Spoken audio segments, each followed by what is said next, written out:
So many of you asked me, if you don't know, I, along with a team from Restoration, was away last week. We were in Honduras at the Leadership Center, and so many people said, are you going to tell us everything about it this morning? And I am here to tell you, I am going to disappoint you this morning, because I'm not going to tell you everything about it, because part of going on a trip like this and having an experience like this is processing. So I will tell you a few things really quickly. I will say, number one, we have an incredible team that went to Honduras, folks from here and from our Hernan campus. Number two, I will tell you beautiful and wonderful things are happening at the Leadership Center in Honduras. It is a school for young women that have graduated high school and are there to learn English and business skills. Essentially, these women are learning to be the leaders that they already are. Did you hear what I just said there? They're learning to be the leaders that they already are. So beautiful things. Honduras and the world will change because of these women. I want to tell you that. So in the next few weeks, I'm hoping that not only me, but some of our team members will also share about our experience in Honduras. But we will do more trips. There will be more relationship, and you will be invited. I strongly encourage you to think about that because it's really a fantastic experience. But this week, I want to actually talk about something that I experienced last week without talking about last week. Have you ever been in a time in your life where you've had something that you are so certain of that you very quickly become uncertain of it? Something you're so certain of, that you're so sure of, either your opinion or your feeling on something, and then you meet someone and they open your eyes to something new. And you go, darn, maybe I was wrong. Maybe, just maybe, the way I've thought about this. I grew up in a pretty small town, and in the town that I grew up in, a lot of people think very similarly. So maybe, just maybe, I found this moment in my life where I could see more clearly. Now, there was a moment where that literally happened. I was in college, and I had finished my first year, and it was the summer, and I realized that other people saw the world in a very different way than I saw it.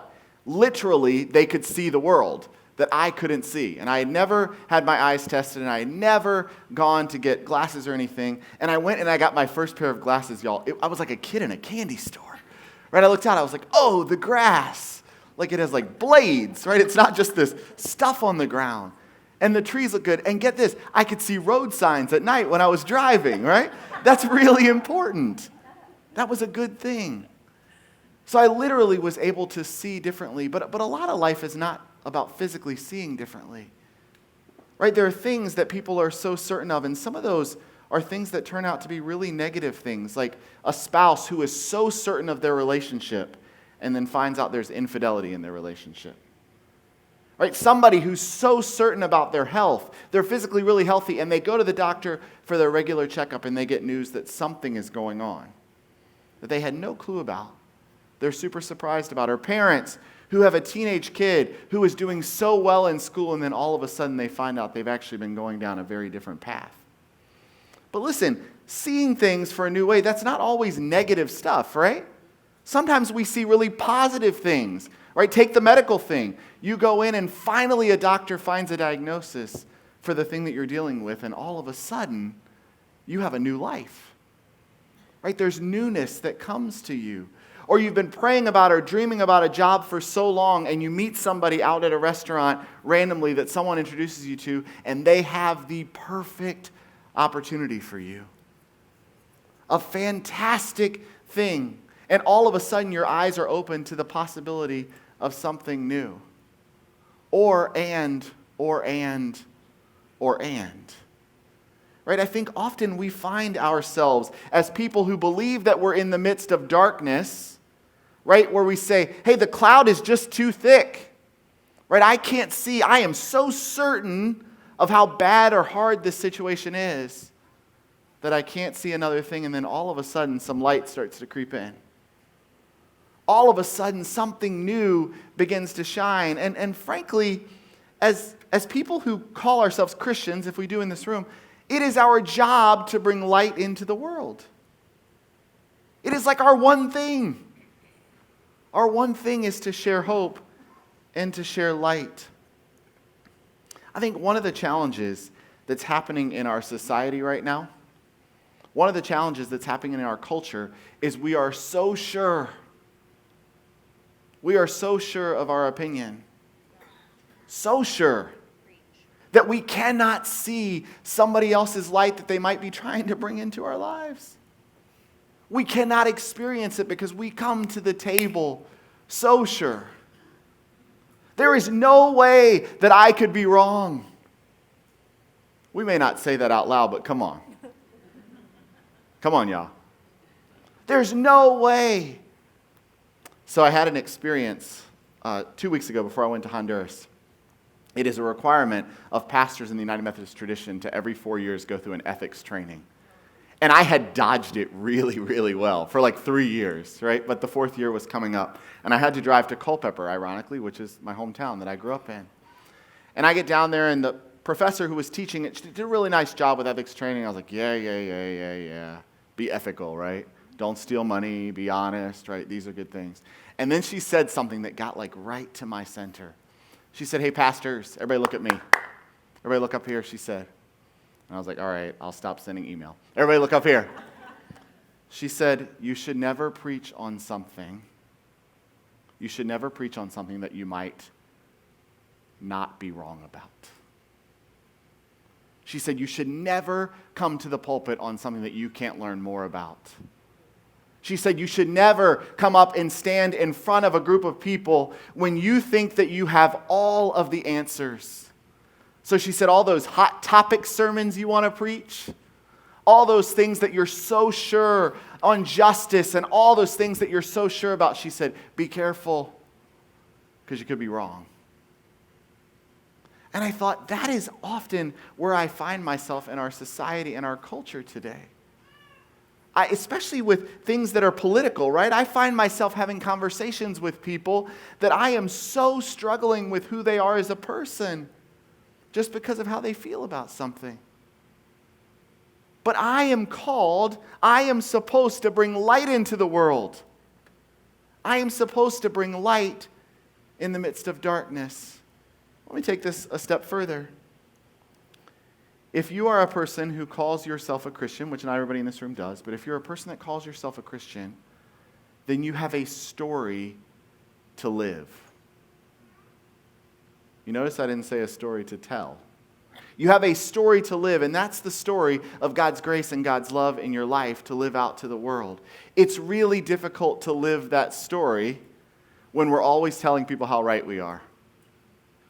It's really difficult to live that story when we're bringing more darkness into the dark situation that already exists. And look, if you're a person who says, I'm not so sure about Christianity, I'm not sure I'm there yet, God already has a story for you too, I believe. God so deeply loves you, and God's grace is for you. But see, as the church, friends, we have a PR problem. You know that? Yep. We have a PR problem. In fact, often when I try to talk to people about our church and say all of the good things that our church does, people say to me, wait, the church still does good things? People who used to be part of the church or people who were never part of the church struggle with the church. I've said it before, but they look at us like Kmart. I can't believe you're still around. Really, church? Really? What are you doing, they say. There's a constant critique that comes from people who aren't part of the church. They say things, when the word Christian is used, they say things like the church is judgy, homophobic, and hypocritical. And friends, from a lot of the church that they experience, they're right. But we are called to be light. We are called, in the book of Ephesians, it says we're called to be children of light. Have you ever seen a child? They move very quickly. They have a lot of energy. They run. They take it out into the world. And we're called to be children of light. We're called to act like children and carry that light out into the world. So we have to wonder, we have to ask, in today's culture, in today's society, is it even possible to still bring light to the world? This church is where you say yes. Yes. Okay, good. I'm glad we're on a similar page. Can we still bring light to the world? Can we be a people that live in such a way? The reason that I said I experienced it so much this past week was the young women that we had the opportunity to hang out with have such joy. They have such light from the moment that we arrived. We left with a lot more light than we showed up with. I shared on Facebook a few weeks ago this image that I think is going to come up. Okay, it says, Christianity should feel like my chains fell off, not I better not screw up. So much of the church today sends a message, you better not screw up. But Christianity is supposed to be about freedom. It's supposed to be about life, about living who you are called to be. That's what brings light to people. When we express that freedom to others, when we let them out of the bondage that has been put on them, that is freedom and that is light. I want to look at what Paul has to say to the people of Ephesus about being light to the world this morning. I think he's got a very powerful message here in Ephesians chapter 5, and I want you to hear this. It says, "For you were once darkness, but now you are light in the Lord. Live as children of light, for the fruit of the light consists in all goodness, righteousness, and truth. And find out what pleases the Lord. Have nothing to do," listen to this part, "have nothing to do with the fruitless deeds of darkness, but rather expose them. It's shameful even to mention what the disobedient do in secret. But everything exposed by the light becomes visible, and everything that is illuminated becomes a light. This is why it said, 'Wake up, sleeper, rise from the dead, and Christ will shine on you.'" I love this. Get up. Stop acting like you're dead. Go out into the world and bring light. I mean, Paul gives this big call, right? He says, get up. Be children of the light in the world. Don't stick to the ways of darkness. Don't cause more darkness for other people. I wonder how Paul might feel about the racism, hatred, homophobia, judgmental nature, etc. that comes across in much of the church today. What do you think Paul might say? I think he might say, based on this passage, that it is shameful and fruitless. It is fruitless for the church to be a place that is judgmental to others. It is fruitless. But enough about all the ways that the church isn't doing well. You could leave really depressed this morning, couldn't you? Like, we're called to be light. We're called to get out there. We're called to be hope. Paul seems to suggest that there are 3 words and 3 ways to do this. And he throws it right into the early part of that passage. He says, goodness, righteousness, and truth. So I want to quickly dive into these this morning. Goodness, righteousness, or truth. How do we live them out? First, goodness. In our first sermon series we did at the beginning of this year, we looked at John Wesley's 3 rules, and one of them was, anybody remember? Do good. Do it. Do good. Doing good is about action. It's about getting out there and making a difference. It's about actually doing something. And it may be as simple as watching somebody drop their wallet and picking it up and taking to them. Right? That could be do good. St. Augustine of Hippo said this about doing good in the world. He says, since you cannot do good to all, you are to pay special regard to those who by the accidents of time or place of circumstances are brought into closer connection with you. Find the people right in your community. Look for the people around you and do good. I was looking for some stories this week, and since I had just gone through TSA and been through all of that, I found a really cool story that this woman, Marilyn Kinsella out of Canada, shared. And she said that she went through TSA and she was taking all these painting supplies.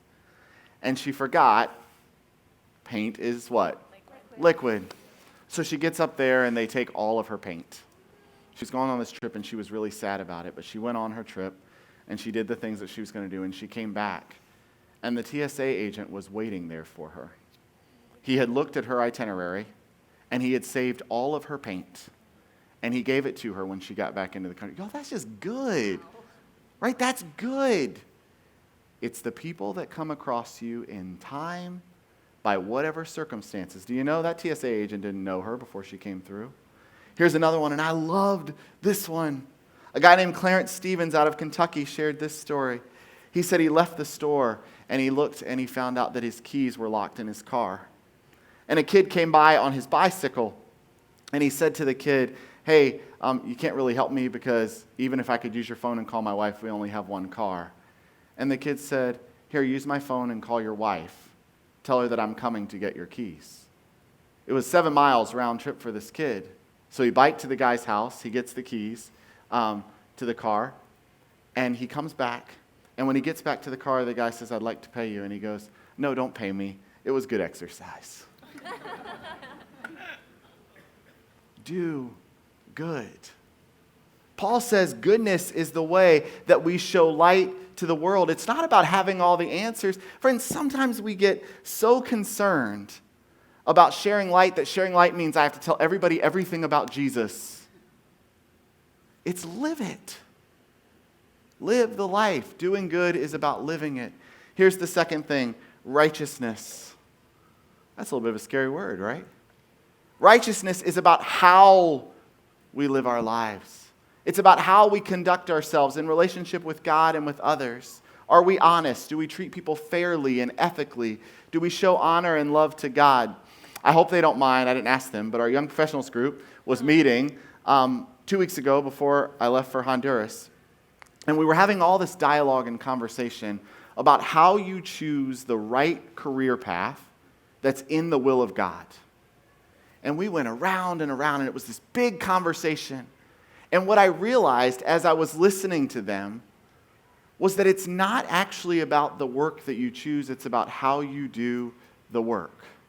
Do you hear the difference there? It's not the job that you do that brings glory to God, it's how you do it. It's easy to look at a role like mine and go, oh, he's a pastor. Of course, the job that he's doing is within the will of God. But you know what? There are a lot of pastors that do their job in a way that's not within the will of God. It's about how you do it. Do you love the person whose cubicle is right beside you? Are you encouraged and helping the person who you work with? Are you treating them fairly and ethically? Righteousness is about the how we live our lives. We shine light in how we live. Now, the third word's a little bit trickier. It's truth. And the word truth in the church sometimes gives me the heebie-jeebies. Because some people have used the word truth to exclude, to push people out, to say you are not and I am.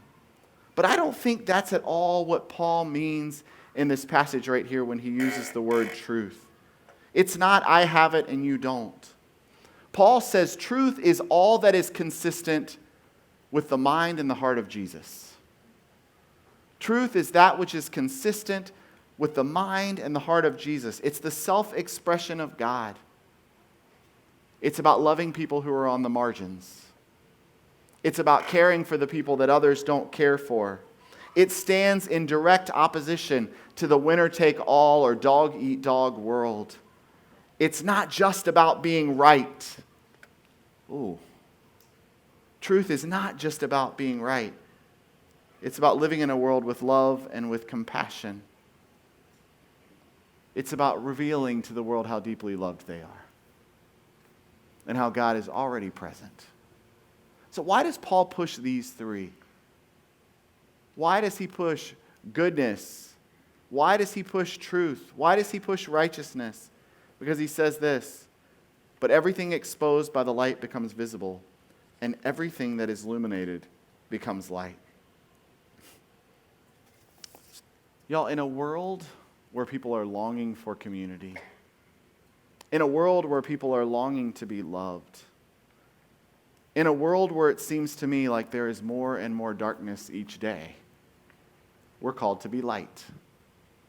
We're called to carry the light out into that world. And if you feel that darkness, and if it's hard for you, Paul doesn't give us that excuse. What does he say? He says, wake up. He says, get up and share the light. A few months ago, we had these signs made. And these signs say, we love. And essentially it gives all the different types of people, not all, but a lot of different types of people. And it says it doesn't matter essentially who you are, we love you. Now we have, 10 or 15 more of these signs back there on that table today. One way that you could shine light is to take one of these and put it in your yard and say, we love people. Where's Kit? Can I share your story real quickly? on the spot, so. If she said no, I was probably going to do it anyway. Oh my gosh. Because it's an important story. She has one of those Ring doorbells or whatever on her door. And she said a guy delivered something to her house one day. And she said after he delivered it, she recognized him by saying, "Thank you." And he said, "Do you mind if I pray here in your yard?" And he put his mat down and he prayed in the front yard. And she said she believes that one of the reasons that he felt comfortable doing that was because she had this sign out in front of her house. A sign that says, "It doesn't matter who you are, we love you." Friends, this is about being light. This is about carrying the light out into the world.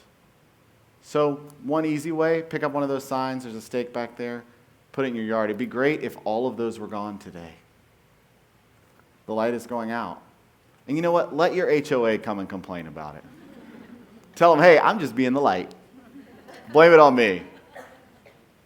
But the truth is, in a world that has a lot of darkness, we don't have to always be right. We don't have to know all the answers. We just have to share the light.